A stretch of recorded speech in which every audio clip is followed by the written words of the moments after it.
The combat hall stank of recycled air and overconfidence. I pressed my secondary breathing slits closed, trying not to gag as Instructor for Koss strutted across the polished floor. Rakoss owned the entire station, which technically he did, being the head combat trainer. An orbital station Helix 9 came with certain privileges, and Rakoss never let anyone forget it. "Gather around, larvae." His voice boomed through the chamber, all four of his vocal cords working overtime to project maximum authority. "Today I share wisdom bought with blood and fire." I shuffled closer with the other trainees, my three eyes rolling in sequence. Here we go again, another war story, another tale of Rakoss the mighty, Rakoss the undefeated, Rakoss the insufferable windbag. My tentacle mate, Clix, nudged me with one of his feeding appendages. "Think he'll tell the one about the thorium rebels again?" "Please no," I whispered back, adjusting my translator chip. "I've heard that one 17 times. 17. That Rakoss wasn't warming up his thorium material today. No, he had something special planned, something that would make me question every assumption I'd ever made about the universe and my place in it. "I see we have a new face among us." Rakoss primed his eyes locked onto someone at the back of the group. "Step forward, Cadet." The crowd parted, and I got my first proper look at her. She was tiny, laughably tiny, maybe half Rakoss's height, with a frame so slight I worried a strong breeze might snap her in half. Her skin was a warm brown shade, smooth and soft-looking, completely unarmored, no scales, no exoskeleton, no protective mucous membrane, just vulnerable flesh wrapped in a plain gray training suit. "State your designation," Rakoss commanded. "Cadet Maya Torres, sir." Her voice was steady, clear. "Transferred from Earth's Colonial Marine Program." The room went silent.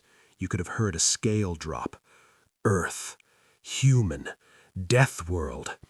Rakoss's mandibles spread wide in what I'd learned to recognize as his predatory grin. Ah, this was going to be bad.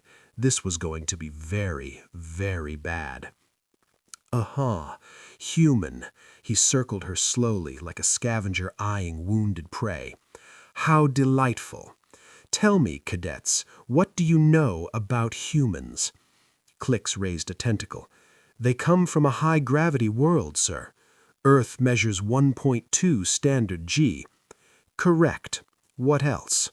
Another trainee, a crystal shard named Prison, chimed in. "Their planet has dangerous weather patterns, hurricanes, tornadoes, something called snow that's actually frozen water falling from the sky." "Indeed." Rakoss was warming up now, enjoying himself. "And yet, despite coming from this brutal nightmare world, they're not particularly impressive, are they? Look at her. No natural weapons, no armor plating, no venom sacs. They're practically defenseless." Maya stood perfectly still, her face unreadable, but I noticed her hands, hanging loose at her sides, relaxed. Too relaxed. "I've killed humans before, you know," Rakoss barked, said it casually like he was discussing the weather. "During the border wars, messy business.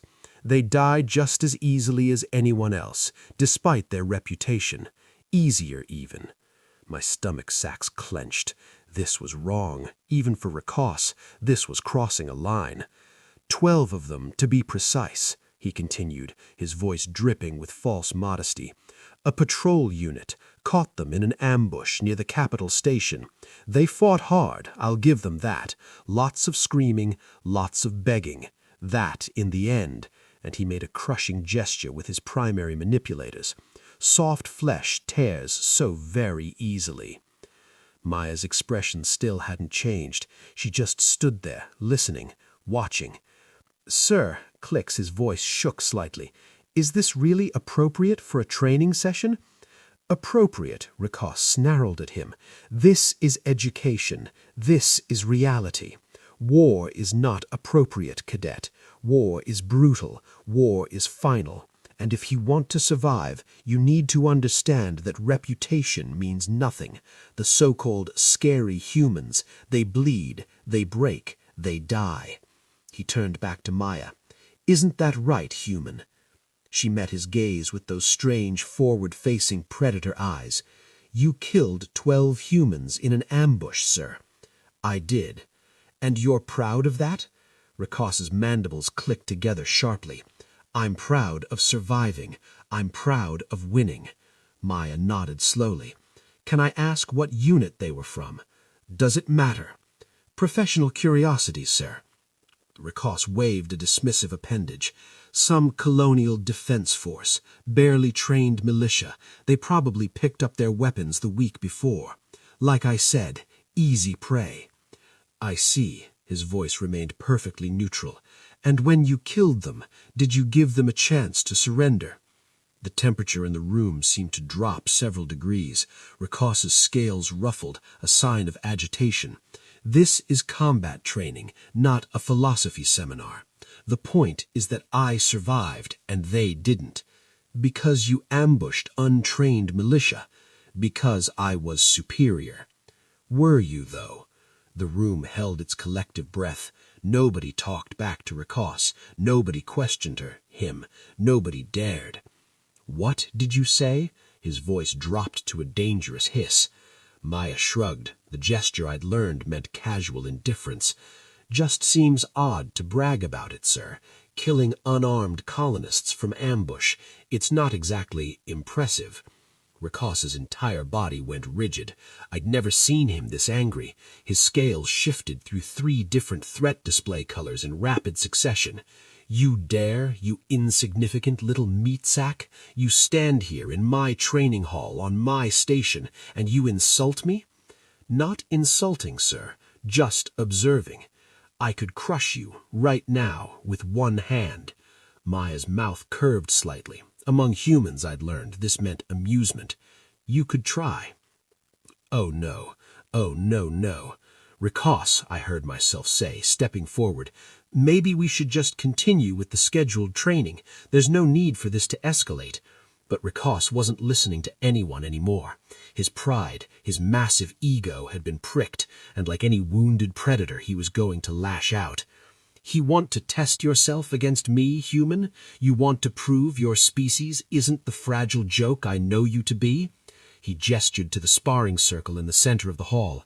"Let's settle this properly, you and me, right now." Maya glanced at the circle, then back at Rakos. "I should mention, sir, that I'm not militia. I am a trained Marine. 3 years active duty, 2 tours in the outer reaches." "I don't care if you're the supreme commander of Earth's entire military," Rakos roared. "In that circle, now."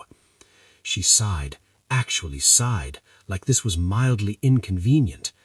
"Understood, sir. Are we using standard sparring rules or no rules? Real combat. First one unable to continue loses." Clicks grabbed my arm with 2 tentacles. "We have to stop this. He's going to hurt her." "I don't think he's the one we need to worry about," I whispered back, surprising myself with the words, because something had shifted in Maya's posture. Nothing obvious, nothing dramatic, but suddenly she didn't look small anymore. She looked focused, dangerous, like a weapon someone had just flipped the safety off. They entered the circle from opposite sides. Rakos towered over her, easily 3 times her mass, covered in natural armor plating that had deflected plasma rounds, his claws extended, each one sharp enough to pierce hull plating. Maya just stood there, empty-handed, relaxed, waiting. "Last chance to back down, human," Rakos growled. "Apologize for your disrespect, and maybe I'll go easy on you." She tilted her head slightly. "You said you killed 12 humans in an ambush, right?" "I did."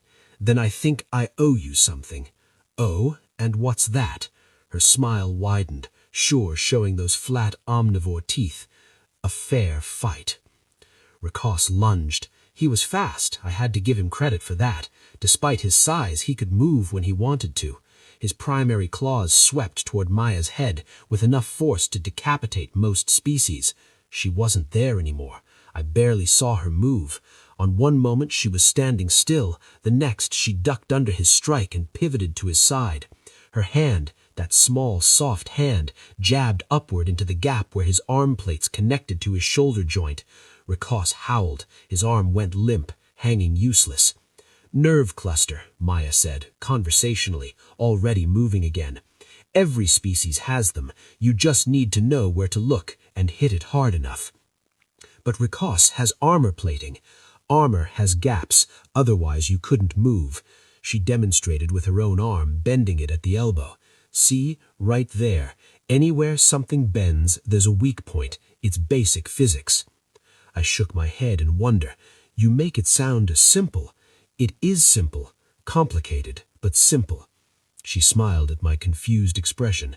"People think fighting is about strength or speed or weapons. It's not.